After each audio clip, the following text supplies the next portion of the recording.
بسم اللہ الرحمن الرحیم۔ السلام علیکم ورحمۃ اللہ وبرکاتہ۔ وصیت نمبر 49، جنت کے پودے۔ حضرت ابو ہریرہ رضی اللہ عنہ سے مروی ہے کہ رسول اللہ صلی اللہ علیہ وسلم ان کے پاس سے اس وقت گزرے جب وہ پودے لگا رہے تھے۔ آپ نے فرمایا، اے ابو ہریرہ، کیا لگا رہے ہو؟ میں نے عرض کیا، پودے لگا رہا ہوں۔ آپ نے فرمایا، کیا میں تیری رہنمائی ان پودوں پر نہ کروں جو اس سے بہتر ہیں؟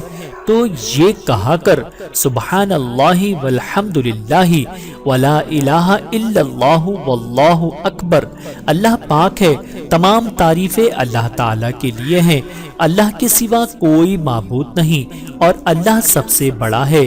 ان میں سے ہر ایک کلمے کے بدلے تیرے لیے جنت میں ایک درخت لگا دیا جائے گا۔ اس حدیث مبارکہ کو امام ابن ماجہ نے اسناد حسن کے ساتھ بیان کیا ہے۔ یہ الفاظ بھی انہی کے ہیں اور امام حاکم نے بھی بیان کیا ہے اور کہا ہے کہ یہ حدیث صحیح الاسناد ہے۔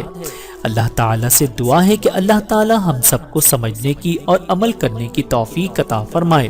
آمین ثم آمین۔